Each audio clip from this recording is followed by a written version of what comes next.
Halo, berjumpa lagi dengan saya Fauzi dan saya akan melanjutkan video yang sebelumnya tentang kupas tuntas SPT tahunan badan. Di bagian kedua ini, kita akan memahami formulir SPT tahunan badan. Adapun bagian dari formulir SPT tahunan badan adalah satu induk, dua lampiran, dan ketiga adalah lampiran khusus. Dalam lampiran dan lampiran khusus terdapat banyak hal yang perlu diisi secara mendetail.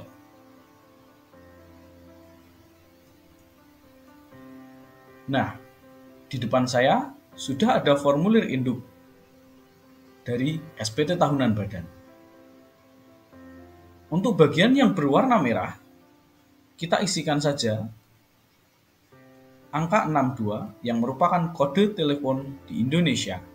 Karena jika tidak diisi, kita tidak akan bisa beralih ke halaman-halaman yang lain. Perlu diketahui, untuk formulir induk berisi tentang resume atau rangkuman dari formulir-formulir yang berada di lampiran, sehingga yang paling tepat dalam mengisi SPT tahunan badan adalah dari belakang, yaitu dari lampiran-lampirannya. Nah, bagaimana cara mengisinya? Pada formulir SPT yang berformat PDF ini, kita bisa melakukan klik di segitiga kecil di samping tulisan induk, sehingga akan muncul beberapa pilihan yang menunjukkan lampiran-lampiran yang dapat diisi, seperti ini. Nah, pada lampiran-lampiran tersebut, ada banyak yang perlu diisi, dan banyak formulir yang bisa juga diabaikan. Khususnya, kali ini kita akan mengisi bagi UMKM saja. Tinggal pilih mana formulir yang akan diisi, lalu klik buka. Dalam hal ini, bagi UMKM, yang perlu untuk diisi adalah meliputi seperti berikut ini, yaitu induk, induk lanjutan, transkrip kutipan laporan keuangan sesuai jenis usaha, lampiran 1, lampiran 2, lampiran 3 jika ada, lampiran 4, lampiran 5, dan lampiran khusus bagian 1A.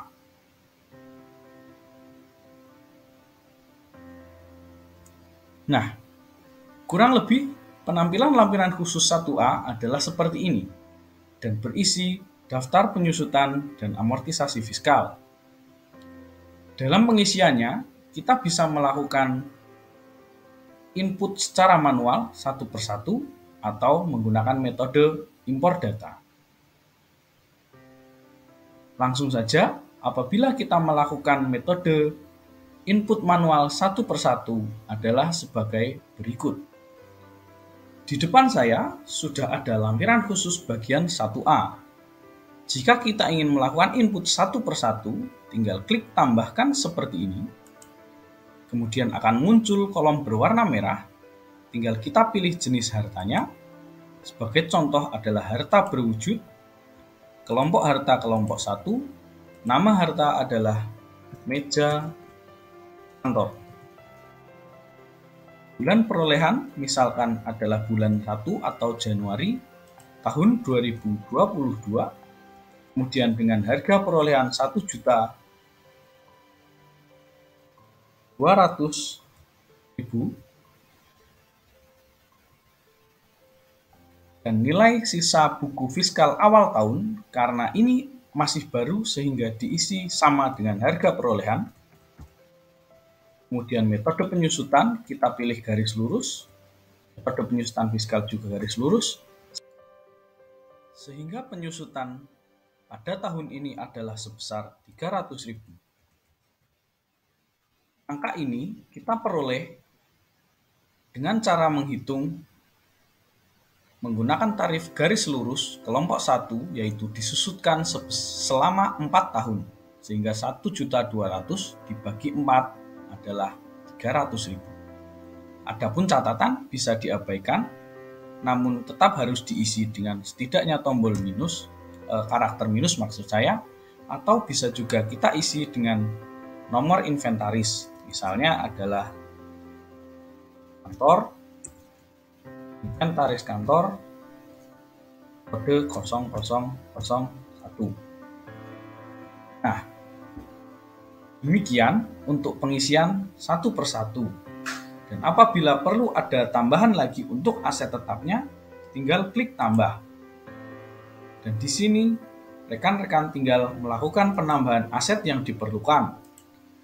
Sedangkan apabila ternyata terlalu banyak atau keliru, rekan-rekan tinggal mengklik hapus. Kemudian kita tinggal lompat ke formulir berikutnya. Adapun formulir berikutnya yang akan kita isi setelah lampiran khusus 1A adalah lampiran 5. Lampiran 5 ini terdiri atas bagian A dan B.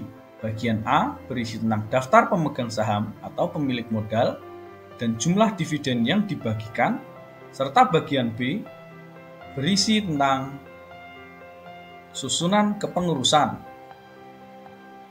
Nah, langsung saja di depan saya juga sudah ada formulir yang akan kita isi. Nah, ini adalah formulir yang akan kita isi berupa daftar pemegang saham atau pemilik modal. Langsung saja kita ketikkan nama, misalkan Fauzi. Alamat kata. Alangkah lebih baiknya jika diketikkan alamat secara lengkap. Kemudian kita tinggal masukkan NPWP dan jumlah modal yang disetor, misalkan adalah 150 juta yang merupakan 75% saham atau modal dan belum ada pembagian dividen. Nah, di sini akan muncul kode berwarna merah. Ini menunjukkan bahwa modal yang disetor belum mencapai 100%. Sehingga kita perlu menambah modal lagi. Klik tambah. Misalkan di sini adalah pemegang saham yang kedua.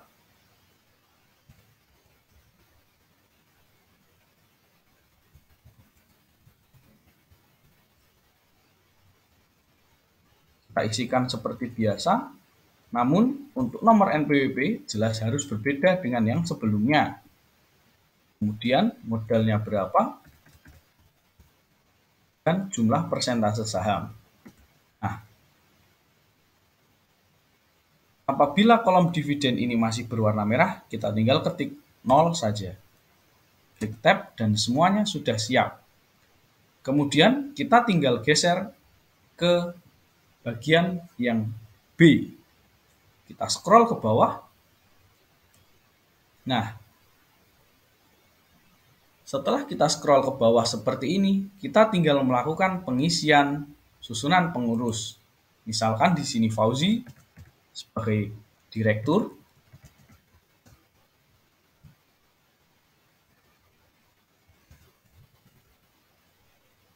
Klik tab saja dan sudah selesai. Apabila perlu menambahkan pengurus lain, tinggal klik tambah, dan jika keliru, tinggal klik hapus.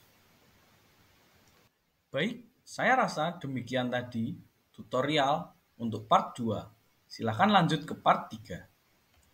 Terima kasih telah menyaksikan video ini, dan link untuk part 3 akan segera kami tampilkan di deskripsi. Salam relawan.